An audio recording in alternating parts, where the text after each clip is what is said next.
Zimbabwe zvinhu zviya zvatanga inonzi chatsvuka chikakwata chaita red.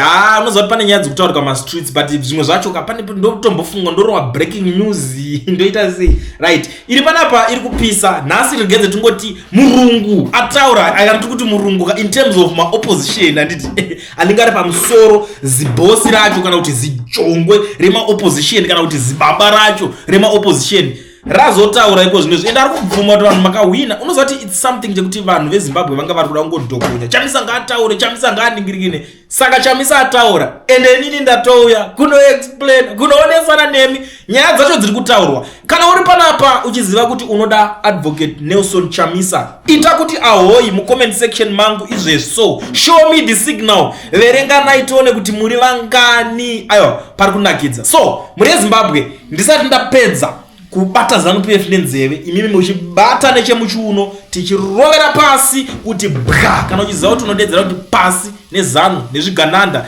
nandiani umwe list racho rakakura munongowedzera kungoedha vamwe vese vamuri kuti pasi navo tanga nekulike this video right now kuitira kuti ZANU-PF yacho iboikane. Tinokupa ichibhangera muziso chaimo tinodhaya ZANU isi totanga tinti nekuti ZANU-PF toidhaya kana kuti chibhorani nekuti tinenge tichingodhaya ZANU-PF akudyiwa rinopisa right. Yakadai so nyaya advocate Nelson Chamisa is back and I'm so excited. Aya pari kunakidza wosunguona wega kuti ndiri muhappy mood. So nyaya iri panapa pari kuti an appreciation post. Fellow citizens, thank you for your unwavering support ever since I became a presidential candidate in 2018. Iwe urikuzwa kuti nyaya yacho yakutonakidza unozoti Chamisa anonakidza indindenga soft spot so kungozoti uyu murume uyu ngangotongo chero angotongowana 2 months ka tingozoti muhistory yemapresident eZimbabwe anenge apinda wanditi ndozoti tichingodawo chimbozwa imagine uchimuka kuseni uchinzi fellow Zimbabweans fellow citizens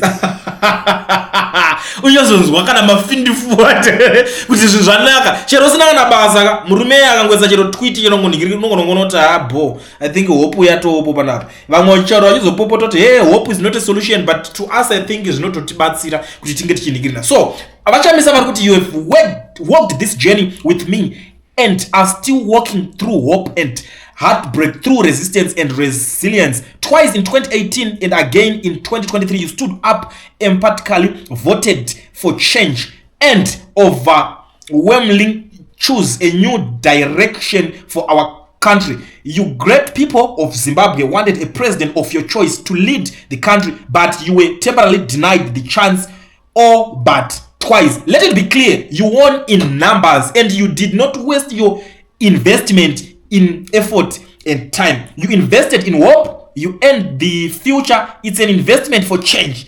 Your effort was not in vain. Your sacrifice is not wasted. Your contribution is not unrecorded. But we have been up against a tyranny held together by state abuse, repression and coercion. A tyranny that has denied the will of the people, not because you were wrong, but because they are afraid of you, the great majority, the people of Zimbabwe. Yet still we remain resilient, resolute and unshakable. The seed of change has been shown. It is alive and growing. The harvest. Yes, your effort, your faith, your courage was not in vain. Your sacrifice is not gone unnoticed. Your contribution is recorded in the annals of history and the trajectory of this nation. Future generations will be thankful. Our approach in 2023 was not the same as 2018 because in the fight against oppression, no strategy is cast in stone. This is a battle of to save lives and to save a nation. We sometimes miss, we sometimes omit, we commit, adjust, we correct, we keep moving forward until we win, and we must win.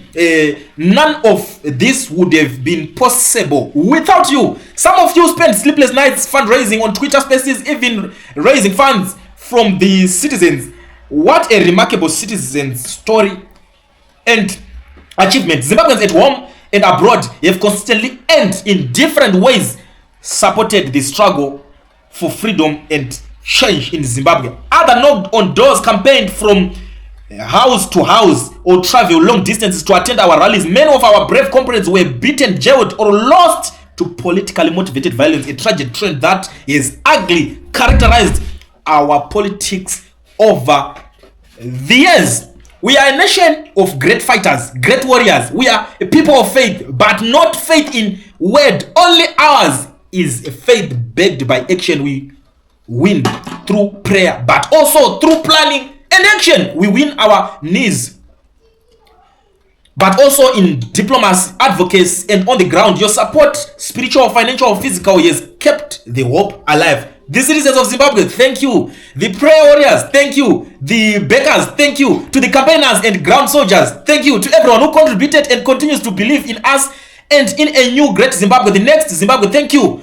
To the international community and friends who inexorably supply of floods of solidarity and support, thank you. I want you to know I'm not idle. I'm consulting, I'm building, I'm assembling a new strategy and a citizens team that will carry and pivot this nation into great and stardom. I left Triple C, but not mission. All Triple C was never the destination. It was just a vehicle meant to take us to the new Zimbabwe. When that vehicle was compromised, it became necessary to step out and prepare better, clear, fit for the purpose vehicle. The hope in the struggle, the compromise can never be compromised. The path is clear, the path solid, God is in it. The people have already won in spirit. Now we must complete the journey. Let's fix it, let's finish it. Stay alive, stay ready. Zimbabwe shall be the land of the free, great, and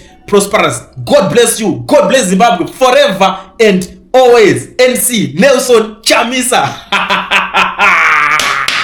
Chibaba icho ndo baba tikutoti uri kunozwa kuti pasvika majongwe jongwe hombe unoziva kuti pamusha panenge pane jongwe hombe rinozikanwa kunzi kwaningi kune jongwe redzvuku, kwaningi kune jongwe dema, kwaningi kune jongwe rebrown kana kuti rewhite rakasangana. Kana zvigananda zvinotanga kuverenga rice kupinda busy kutonhora seice uchiona kuti pari kupisa apa pari hot. So this is the address yabuda na advocate Nelson Chamisa yauya through text yavaisa kana kuti in writing yavaita on his X account, and I'm so excited, I'm so happy kuti vange vachingo update the nation like this, you know, kana zvakudai so zvakuda kumeka sense. Vari kutaura vanhu veZimbabwe makamira makachimhanya but zvakazopindirwa pamwe. Triple C yanga isiriwo final destination, but Triple C yanga iri a vehicle of change. Big up advocate Nelson Chamisa wherever you are. Pari kunakidza. You know, today nasi you made my day. Ndikunyatsoфila sokuta unozwa kufara soka unozwa kuti mese zvese zvikuita kuti zvigwa chibaba ndozoti na baba ayo kana uri mbori mu-comment section ayo show me the signal. Itra kuti ahoi iwe ndati vachasvotwa izvi soka takutogadzirira iwe hameno vachabata ZANU-PF nepa indongobata nenzeve vana veZimbabwe vanotanga kubata nechemuchiuno tichidonha nayo inadonhe nayo bhozi yaireme kungosumudza so kwakukanda kungoregedzera kungosumudza ndokwira patower light ndokwira muti ndokwira pamaflats ndokwira pai ndongoregedzera ndiri ikoko. Panenge pakupisa so zvigananda mawani pakashata ndine nyaya dzendanzwa vamwe vataza kuti hey new movement this blah blah blah blah blah blah blah. I don't want to mention, to be very honest, and ndakana chandinoda kutaura now, but maZimbabweans vane zvizhinji zvari kutaura pamusoro penyaya iyoyo, and I'm so happy kuti zvakadai zviri kuitika. So truth to be told, munhu akutaurawo kuti truth to be told, you are now just noise gong, an empty vessel that makes noise, a high sounding nothing, a piece of sublime aish akomana inzwai mazimba. Problem yamunayo one nezuro mamuri kupopotera geza chaiye geza makupompo murumbodani kuti akuitire zvinhu zvacho. You know, I always tell you guys kuti mimi macho muri kumba ma politician ava achichi nomunetsa politician kungoti alright tichipinda muroad macho zvamuri kuda alright, and what's next, who to blame, motanga kuti chi andozona, but munhu ari kuti ari kuona kuti ndikakusiyai kuti mune muroad munofa politician angazvienda tarisa zvakaitika paMozambique anombo ngoti handeka tipinde hazviko vatanga ta noise chiitarisai zvakaitika 400 something people vakafa kuMozambique. What next? Takaona iye akumboresana na president wacho kureva kuti iye akutononhinga zveposition yake chibasa chidhiri but these people they are not greedy, they know kuti apa vanhu pamberi kwete zvinhu zvakasiyana siyana. So right, munoda kuti what people need is a better Zimbabwe, not a appreciation post. We are running out of time. Hope these plans work. Good luck. Umwari kutaura ranza tishadi all right ndezvake uyu ngande pana mumwe because tingatosora chinesera. If you are the real democrat that you claim to be, give a different person the chance to try where you failed with your blessings to avoid divisions, because my friend, you do not possess the intellect no administrative capability to unseat ZANU-PF. Ishungu chete, you are useless. Mushoko arutaurwa nemumwe munhu andisikuziva kuti iye na baba vake kana namukoma vake nambuya vake vasiri useless vakambotitire yose nyika. Hapana pokuti ungatirwisira freedom fighter atiri kuona kuti vari kuzama. Because ini ndiri ngoti big up munhu wese ari kuda kurwisa ZANU-PF. I support you 100% as long as uchuya. That's why muchiona kuti inini andisupport Mdarageza but ndosupporta action yaakaita. Andisupport vamwe vanhu vaya vanobuda chiti chichi but ndosupporta action inenge chitorwa kuti aiwa kamuri kuti vanhu avabve takutara same nyaya saka totadza nechicha tinoroverana tichitase tichiona but inini aiwa ainina anombotindoningirira ndangondosapota munhu aenda sei atazanpe viro basi saka kwazova vakuataka vanhu ivavo ndenda kukubvunzawo mubvunzo iri simple inini kuti aiwa ndiri kuzoona kuti muri kuataka stereki kana kuti mune hasha stereki. Hasha dzenyu idzi dzine chimwe here dzinokwanisa kutibatsira isusu semacitizens? Handi Zimbabwe ndedu because most of them pamwe mnyanyo ndabasa neZimbabwe saka tozviona munhu adobvisa ZANU mutakamuvenga but isusu tonyazoziva ayo Zimbabwe home ground padeni pedu areas pamaraini chaipo zvekutodaro like it's like zvekuto padeni saka babona tikatimboona umwoyo arida kuadvisa komanaka these people are no advisor Chamisa vakavadawo zvitoda kuadvisa Chamisa pa social media vakava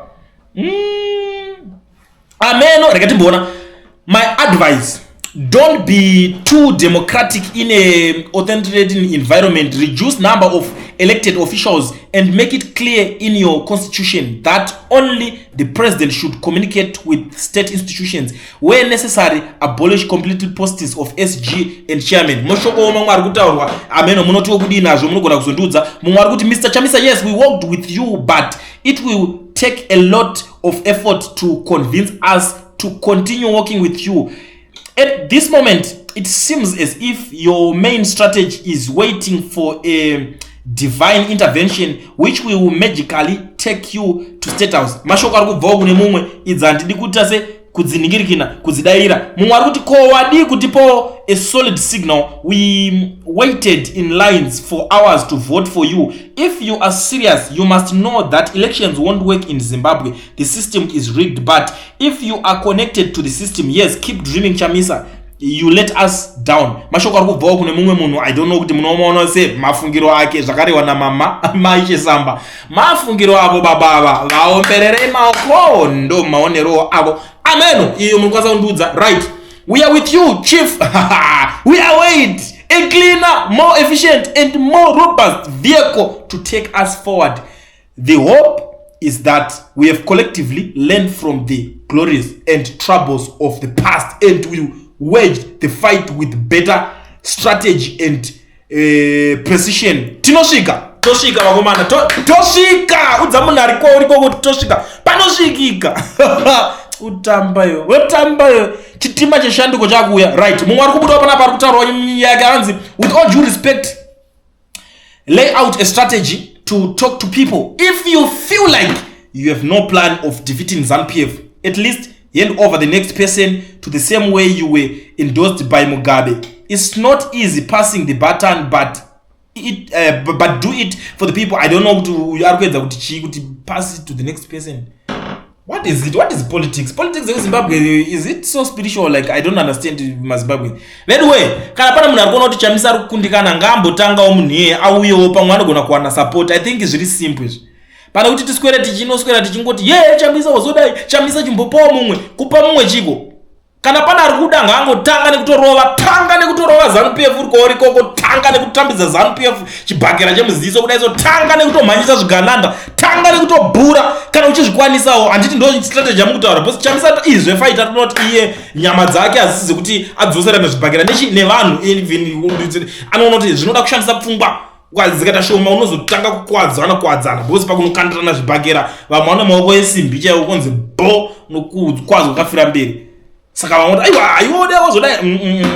I don't think it makes sense, guys. All right, great, but don't tell us to go for elections again before reforms. You have been winning, so there is no need for elections again. The beast needs confrontation. Be like Israelites, they follow the god of war. There is no peace without war. That is the paradox of life. Mashoko ari kubva kuna vamwe baba vaomberere maoko ndo pfungwa dzavo inanterere. Because dai ma-advise mamwe aishanda mukadai maka-advise kana mamwe politicians vakabudirira. I still remember 2018 pakapane 20 something ma-presidential elections, ma-presidential candidate, but vamwe vacho hamene vari kupi chimbotirai kupawo vamwe manhirikini, vamwe vakabva vatohwanda. Anyway, ndingazonzi ndotaurisa rega tinzwe zvitaura mumwe pana pari kuti Mr. President, I hope you watched Comrade Bombshell's last address. No election will bring change in Zimbabwe. 2008 is a testimony to that statement.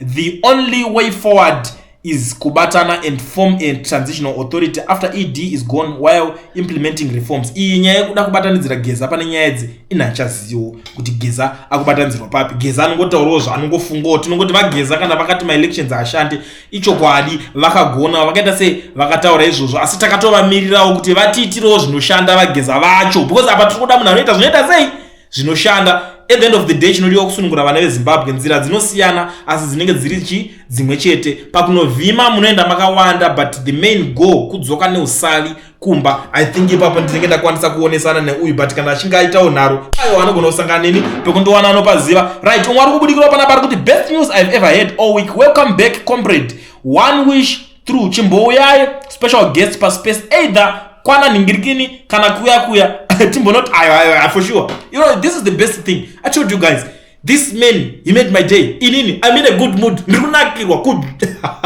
kujabula. Wambotu wambona zvinhu. Wambosiya zvimwe zvinongochita kuti kandosangana nevanhu paZimbabwe. Vana vepa kule MTV. Makakosha mbuye yeZimbabwe. Asizwa nyerichi iripo. Oh, this is what moyo wangu wanakidzwa, moyo wafara. Right. Mwari kuda kuti great to hear from you, our president. We will be with you till our country is free from ZANU-PF and the looters. Mashoko ari kubva kune mumwe ende mashoko iwo akakosha. Tinomatenda, tinomaomberera maoko. Everything you said is okay. The only problem you sowed a lie to us since 2018. Uchingoti next month, before June, before December. Mose muchifara and it was same pattern 2023 that alone you were sounding like a sellout. I mean, uyu ane zvakutaura ndo vanonzi mafungiro avo babai vavo. Kana muchigona kutaura zvavanhingirikina, kana muchida kuvaomberera maoko, omberai inini ivava vaombererwe maoko. Handiti right, mwari kuti let's put our differences aside and negotiate with Geza and Chiwenga, cause we all know that elections ekuZimbabwe kukwidza ZANU-PF will never work. Ugeza uibeleka yati ba. I'm very sorry, handidi kuzokuverenga zvisizvo, but I am still learning to read my favorite language, which is Ndebele. I'm still learning. Please, if there is anyone who is willing to teach me how to speak Ndebele fluent, proper, please get in touch with me. But you know, I don't have money. You know, there's no way I can pay you to learn my favorite language now. Oh, come on now. You know, but I'll do something for you. If there's anyone, please help me. I really wish to learn Ndebele. I'm still learning. So, tell me if you will be doing it alone or will other democratic forces with each having their own rules, a well-written constitution and structures above all. You are not going to abandon voters once again. I need written assurances and answers. I don't know about others. Mashoko ari kubva kune mumwe ipfungwa dzavo vaomberere maoko zvekare. Right, umwe ari kubuda kuti background people want structures zvakadaro. Ini ndinoti constitution should be clear on the roles, powers bestowed on any office bearer, zvekuti ma-SG anomuka oti party ndeyangu vanhu vanoita nazvo.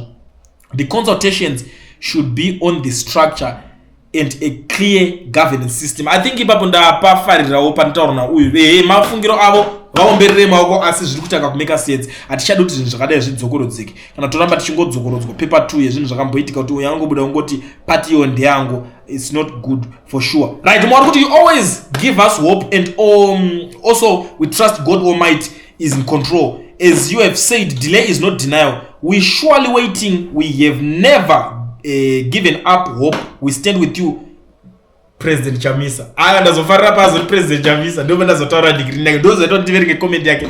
Mutara nawanhu zvakawanda muri Zimbabwe. I'm so excited. Uri kwa muri koko ndangouya panapo kuti ndingoshare joy nemi munakirwe. Mukuswera mchiziva kuti Murungu ataura. Zibaba rataura kana kuti zijongwe. Repa opposition ipapo. Bata nezanu PF nenzeve kori koko zvekuita unoiziva indongeta yekukanda yekurovera pasi. Anyway, muri Zimbabwe, thank you so much for watching here. But before I disappear, regeza ndingogara ndakozivisa vagari vemuSouth Africa inzwa ikakomana mazimba. Kana kuti South Africa zvinoregistrwa company yako wobvavurwa FNB business account usina work permit kana start permit, basa iroro rinogonekwa nemunhu anonzi Owen ndochibaba ndiye arikwanisa kuzviita izvo zvanditi. Saka zvaunongoita bata contact him on the numbers that are showing on the screen. Utaura naye okuitira kuregistera company yako, kuvhurira FNB business account, wakutoita madhiri ako patoners. Usaswera uchivhairirwa nevamwe vanhu kunzi hauna account. You know mazimba vaneta nekuvhairira vanhu. Saka iwewe chingobata Owen akuvhurire yako wobva watotanga kutonakirwa neupenyu hwako. Zvamanje manje ndiri kuti bye bye.